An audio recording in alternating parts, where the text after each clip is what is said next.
Thanks, Mark. As you said, I'm the new Director of Membership. I've been in position now since the beginning of the year. I knew my predecessor in Bowerbrick very, very well. Ian was a personal friend. I'd worked on the other side of the fence a few years back as Professional Development Manager for BAM, and we'd done lots of work together, particularly in the geotechnical space with Ben Ritchie's, and I was very sorry, like everybody else, to hear the sad news last summer when he passed away. But Ian had left things in a great place, and it's a fantastic legacy that he's left behind. And I'm very pleased to be here taking that forward. And hopefully, we're doing it justice, and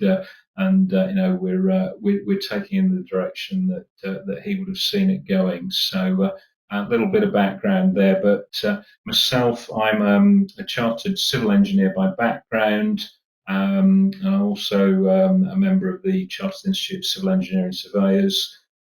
So that was initially how I sort of got more involved with mining through the survey element there, and latterly became a FIM too. But my interest has always been in materials, very broad interest, and covered a lot of areas. But in my previous role with BAM, I'd spent a lot of time helping people to get chartered with various organisations, and it's great to be finally doing that for a living now, having done it from the other side, both as a job and as a volunteer for quite such a long time. Um, so a little bit of a summary, really. I think everybody knows what the Institute is about, but the Institute of Materials, Minerals and Mining, obviously we're a charity governed by a Royal Charter, and it's all about materials science, engineering, technology, all aspects of the materials cycle, from that initial extraction of the material and the processing through to its ultimate reuse and recycling, and the whole focus on sustainability. And the message that we're absolutely sending to people is that it's not just about the recycling aspect. We have to have the critical minerals.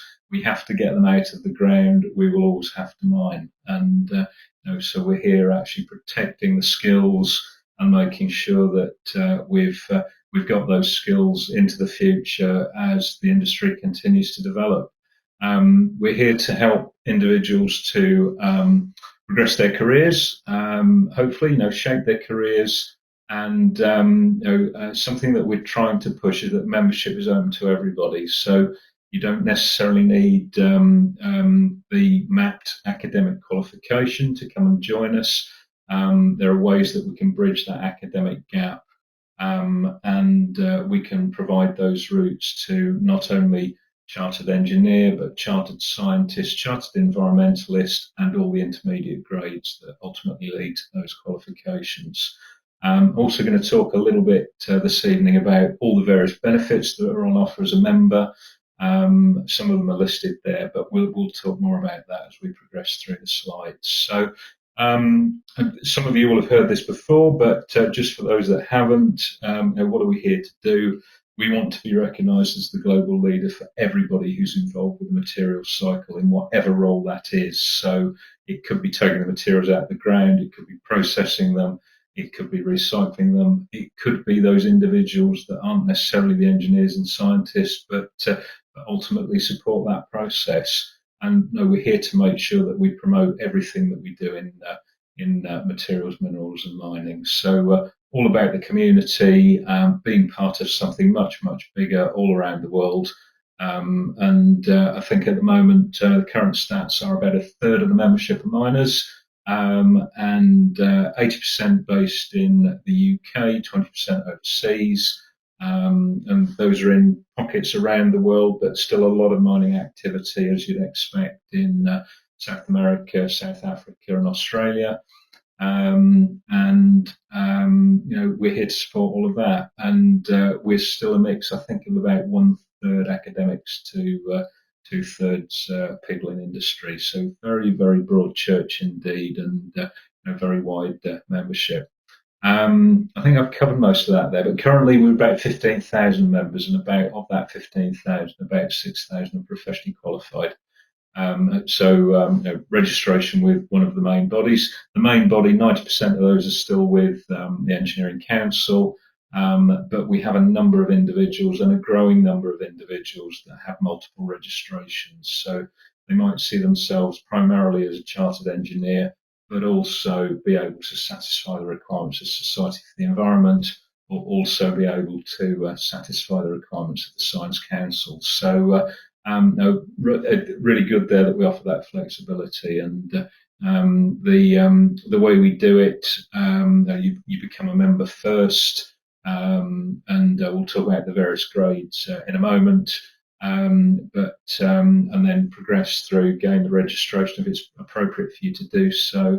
And in terms of what we do to support you to get there, much of that support is free of charge. It's part of membership, and the costs associated with registration, compared with some of the other bodies, are relatively low.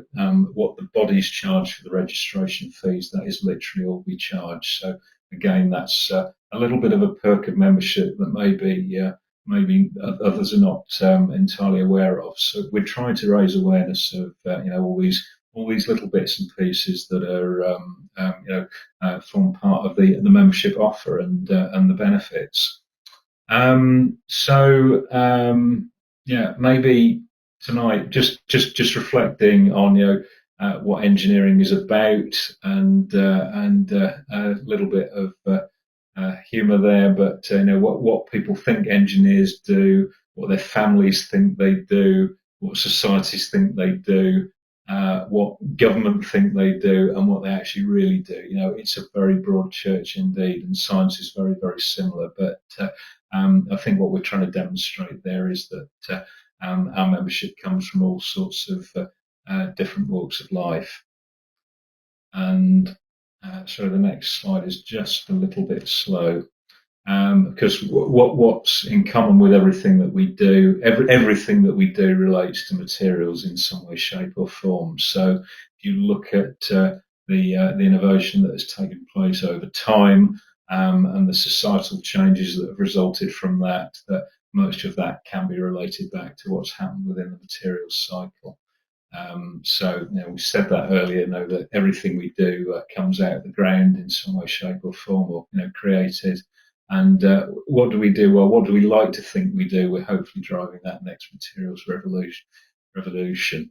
Something I wanted to share with you, and there's a lot of people talking about this now, but this is the concept of ikigai, Japanese culture, but comprising together what you're good at, what gives you the opportunity to earn a living, what you love doing, and what the world needs. And if you can get into that nice, rich space in the middle there, you're achieving this ikigai, this concept of life is good, the world is good, and you're getting the balance right. But I would hope that all of you on the call or listening in on the recording see what you feel like you're in the right place, and you're in that good space. But maybe if you want a little bit more from what you're currently doing, then possibly it's a chance to look at your current membership, and maybe look at an upgrade, maybe look at a registration in addition to the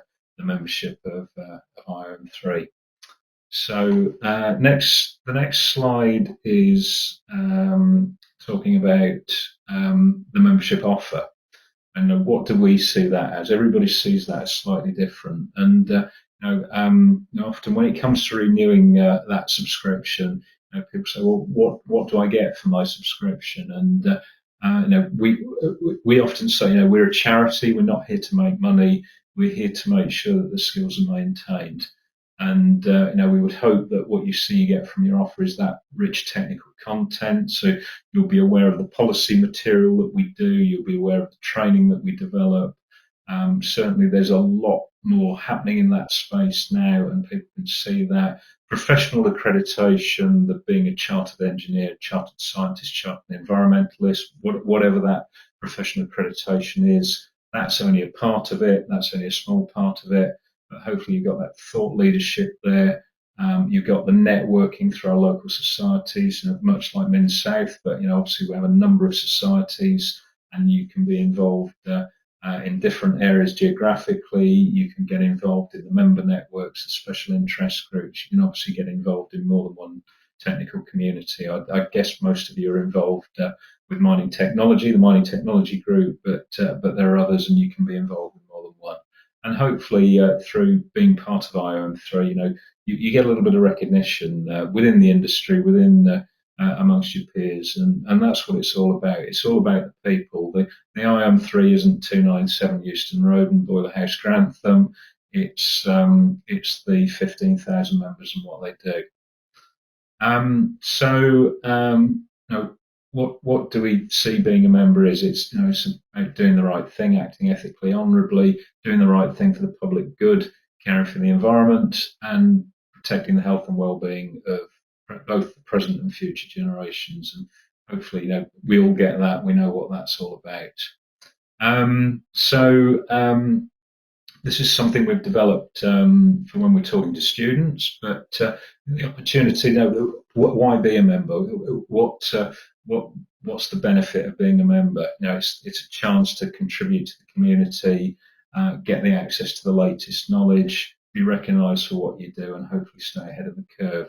And some of those benefits there, the accredited CPD, the networking, the access to up-to-date information and mentorship. That's certainly something that we've done quite a bit with, and we're looking to do much more in 2025 and beyond. But it isn't just about just starting out as a student, undergraduate or postgraduate, becoming a MIM, potentially becoming a FIM. We often find we've got many MIMs that could be FIMs, and they don't believe they're quite at that level yet. And when we have the conversation, they realise they are. And it's certainly something that we see lots of. But we're here to help with that upgrade. We're here to help with the charterships, and for chartership, read incorporated or registered practitioner, read Eng Tech, read registered technician. All of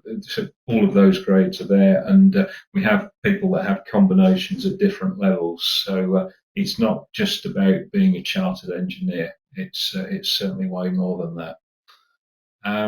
Next slide. Some of the other things that we do, we approve training programs, we approve degree programs. I'm sure people are aware of that, but a lot of this is just here this evening as a reminder. We're doing much more to develop an initial professional development scheme at the moment. That's something that we're seeing there's a bit more interest in. It was something that we've always had anecdotally. If people ask for it, it's there. Templates to help developing graduates and apprentices, but we're looking to do more of that in 2025. The technical communities, we've talked about those, the local societies, the ability to be a part of that wider network, and hopefully through things like our LinkedIn mentoring group, be able to network, maybe look for help if it doesn't exist within your own organisation, and of course the training and events, well-established program there. It's there to support. It's there to support that professional journey. The support on offer for the registration itself. We run typically at least one professional review preparation workshop every week. So we mix them up. They run on a rotational program. So literally every sort of 2 to 3 months or so, if you're looking to progress to a certain level, that support is there. Free to attend. You can attend more than one. You can attend different workshops for different things. Recently, we've also reintroduced one-to-one open membership clinics. So done the first of those this week, been very well attended, and we're looking to run those every 4 to 6 weeks or so. So just the opportunity to ask those questions that maybe a little bit more than an email.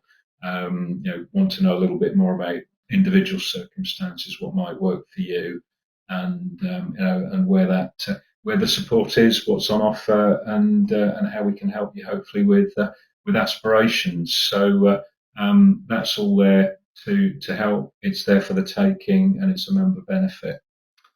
So a little bit about the network. So some of you will be familiar with this, some of you perhaps aren't, but currently 22 technical communities at the top there, and you'll see the mining technology group is in there. But there are others that may well be an equal fit for those of you that work within the mining industry. Also, we've got those special network groups, so the ADM3, the Ably Different group, EMM, ethnic minorities in, so the M3, materials, minerals and mining, the Pride group, the student and early career group, and the women in MMM2. So you don't have to belong to or consider yourself to belong to one of those groups to actually join it. If you're interested in the activity that they support, you can get involved with that, and a lot of people find that very, very rewarding. We got the IM3 approved, so that exists for company training material. We use that badge for external training providers too. We've got the business partner program, so we work with businesses to provide special rates, discounts on different forms of training. We've got the events program, which I'm sure many of you are aware of, the training academy, and the library. And something that came out of the recent members survey is people knew that we had a library. Some people knew it was in Grantham. A few more knew that we'd got about 3.5 kilometres worth of shelving, and we've got material there because of the way the institute was formed from the various individual institutions coming together. Some of that sort of 150 years ago. We've got some great material. We've got material that you can't just Google, and it's there for the taking. Much of it is digitized. So Sarah Daniels, our librarian, would be happy to help if people are looking for specific material, and that's available generally without charge. If there's a more advanced search involved, there might be a small charge involved for digging the material out, but there's lots we can do there to support you. We also got the IM3 awards, so you'll be familiar with those. You've perhaps seen last couple of weeks there's been lots of activity on social media where we've had the various awards. We recently had the Sustainable Future Awards, and where we celebrated the awards for the new fellows too. And last week there was the awards ceremony where all the individual medals were awarded too. And last but not least, all the great material there that Diane Aston does with education and outreach, so teacher training, and support to STEM activity. That's something we're looking to develop much, much further going forward to make sure we've got that voice for materials and mining and minerals for that matter within schools. And also we're continuing then with that support and outreach all the way through universities and apprenticeships and into the more senior roles in business. So a bit of a summary there of what we see the key benefits to be, but obviously there's the monthly magazine, and many people enjoy that, and that's available to all. We talked about the library there, and OneMine is the digital library mining facility there to find the data. You've got that access to 100 peer-reviewed journals. The opportunities to do what we're doing tonight, I don't know if that goes without saying, and those wider networking opportunities.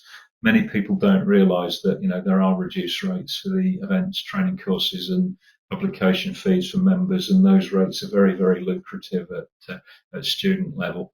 And we'll come on to that in a minute, but there's some real opportunity there. Equally, we've got my computer looks like it's just trying to do an upgrade. What's the chances of that? So access to awards, grants and bursaries, that kind of thing. So competitions, we're referring to things like the Young Person's Lecture competition there that was recent. We recently had the world final for that, and access to additional website content for members only. But So there you go there, some of the grades, just a summary. The eagle-eyed amongst you will notice that we don't currently cover the technician grade with Society for the Environment, but that is something we're looking at. And there are a few companies that are saying actually there is a bit of demand for that. So hopefully we'll see a bit more of that in the future. Also, there's the Register of Ground Engineering Professionals, the UREng qualification, the INT-PE, the International Professional Engineer, and QMR. QMR is something that's very IOM3 specific.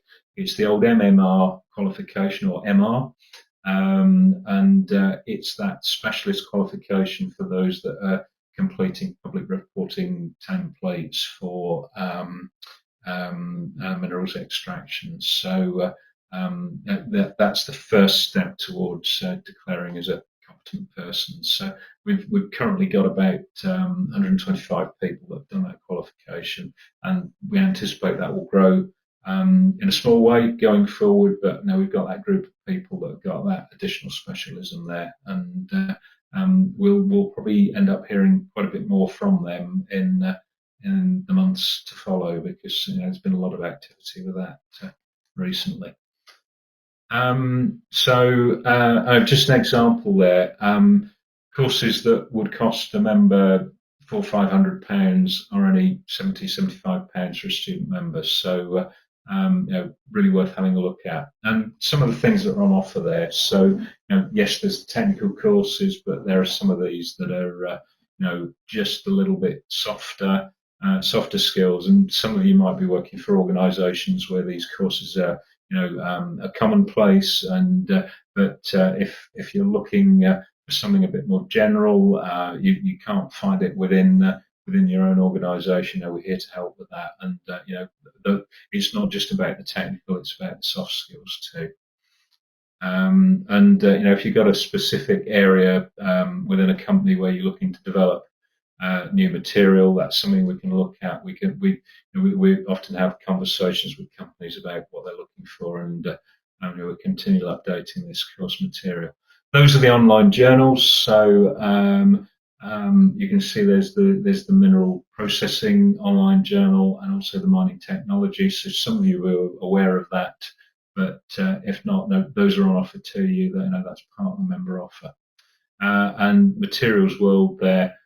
Just a bit of a sort of exercise that's been done there, just to show the variety of the content that we see within Materials World. But hopefully there you can see 142 articles. I think this is the last 12 months on mining. So it's still very much there at the forefront of what we're trying to do. It's a big area of what we're writing about and talking about.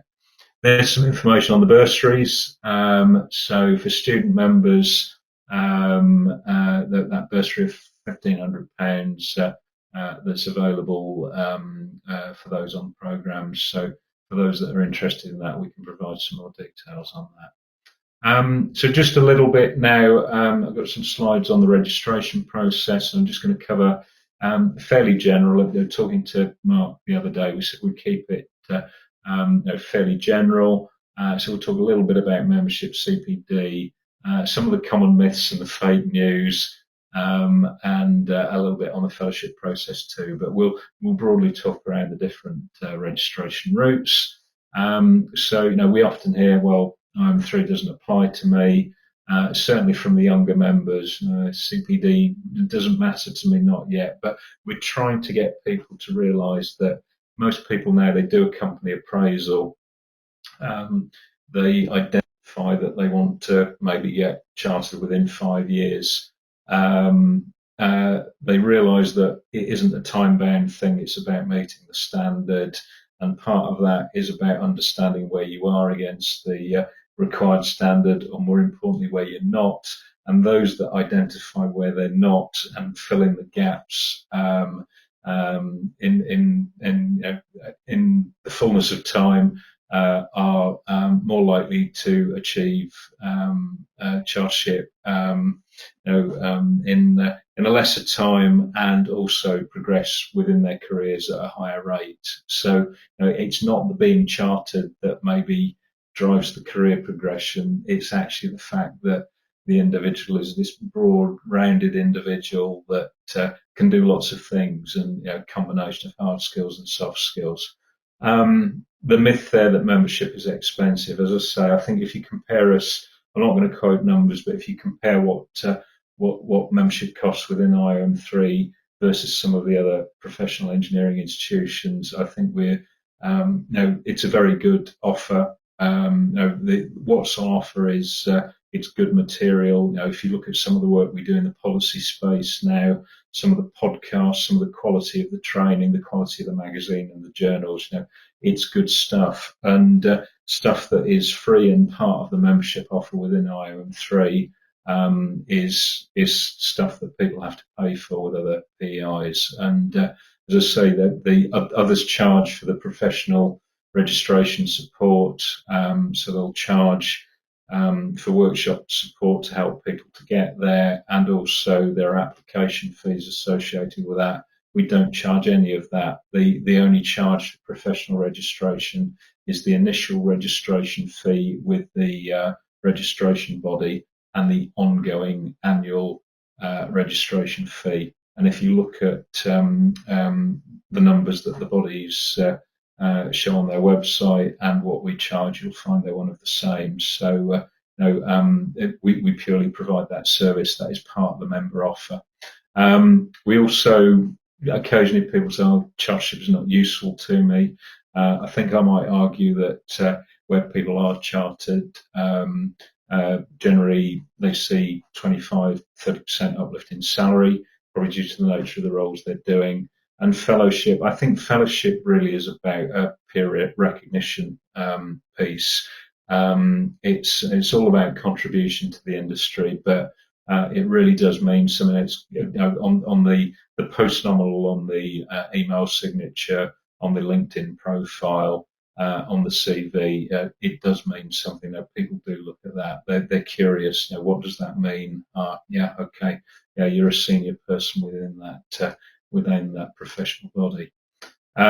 So just a bit of a summary for those that aren't aware of the membership grades. But the student grade, the undergraduate package covers the whole of the course plus the first year of work for a one-off fee of I think it's £18 for the undergraduates and then £20 per year for the postgraduates. So the postgraduate rate is a little more. Now I know others might say, well, some bodies don't charge for student membership. We actually see that it's a good thing that people value membership, but it's just a small nominal fee, and for that undergraduate price of the £18, literally a few cups of coffee. It's access to the magazine, it's access to all that kind of support that we've talked about there, all that material, that rich material, access to the various societies and so on. So it's a great opportunity. And many students come and talk to us, and when we're at careers fairs, and talk about mentoring and internships and that kind of thing. And of course, as IOM3, we can't offer that, but hopefully we can offer that link between new students that are interested, keen, and companies and individuals that want to support them and maintain those MMM skills. So just the technician associate member grades there, so you can see the minimum level qualifications and the numbers of years of experience. That is a guide for the postgraduate students. We always get people with combinations of qualifications, postgraduate degrees, so postdoctorates, PhDs.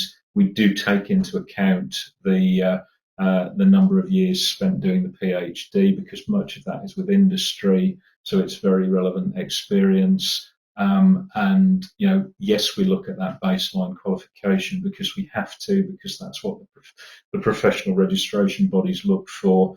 But there is always an alternative if somebody has ended up initially studying something but come into the industry and through their experience and gaining experience is now doing other things. So we offer the equivalents. Things like our version of the technical report route is a very, very simple process. We provide a lot of support to help people to get there, and that's used along with the technical case study route within Engineering Council. So there are routes there for people to achieve chartership with no relevant baseline academic qualification at all, or equally somebody might have a bachelor's and know that they really need a master's to get chartered, but you don't. You can do that through the technical case study route. So you would do the iEng first and then top up through the technical case study route. So that's there, and all the support is there to help people to get through it. Equally, for Society for the Environment and the Science Council, there are equivalence routes there where we work with the academics and set essay questions related to people's work, where they spend 6 to 9 months producing that technical top-up essay, and then that sits alongside a standard application. So there really are no barriers to getting qualified these days. And then, of course, the fellowship. And the fellowship is not about competence; it's about contribution. But we'll talk a little bit more about that in a bit. What's it about? It's about demonstrating you've acquired the knowledge and skills, showcasing your standards, and effectively, if you're professionally registered, it's that external verification that somebody is up to date. So that pictorially is the journey. That's the path that some people follow. Not everybody follows, but that journey through the various grades. So those are a little bit more time bound. That fellowship thing, a lot of people say, well, becoming a fellow, it's how long do I need to be working at a given level to become a fellow? And we said it's all about the statement of contribution. Some of our youngest fellows are literally 30 years of age. So it's about what they've done. It's about that contribution they've made. So I think there's been a lot of a focus in the past on the chartered grades. We're trying to just switch it a little and get people thinking about those progressive grades and maybe gaining something a little bit earlier in their career and then topping it up. And the QMR qualification, as I say, that's the specialist qualification that's recognised by Cerisco, who coordinate all the public reporting bodies for mineral reserves. So some of you will be aware of the JORC code, the PERC code, SAMREC, so on and so forth. But that's what that's for. And a growing group of people. To become QMR, you need a minimum of the MIM or the FIM qualification, not the CEng. So it's not about being chartered; it's about having the required member grade and be working within the appropriate area of the industry, either with guidance and mentoring under the direction of a competent person, or potentially doing that yourself. Demonstrating that competence is a combination of the technical and the soft skills and the professional commitment. That goes without saying. And just trying to get people to think here about what is the difference between chartered engineer, chartered scientist, chartered environmentalist. And the reality is not a lot. If you look purely in terms of the specification, it's just where the emphasis is in the work. So the A and B competencies for Engineering Council, those are the technical competencies with the C, D and E, the softer skills, the management leadership, the communication, interpersonal skills, and the professional and personal commitment. So that's chartered engineer. Obviously, we could be looking at incorporated or Eng Tech, and the difference there is the difference between doing new things, doing old things in new ways, or new things. That's the chartered engineer, whereas maybe the incorporated engineer will follow established processes, manage those, and solve existing problems in existing ways. The technician does that with support from others. But so what we see there is what's required of Engineering Council in very broad brush terms, and obviously there's a breakdown for each of the individual grades. But when you compare that with chartered scientists, there's not an awful lot of difference. The application of knowledge and understanding is about the science rather than the engineering. So let's just flip back there. You can see a lot of the language is the same. And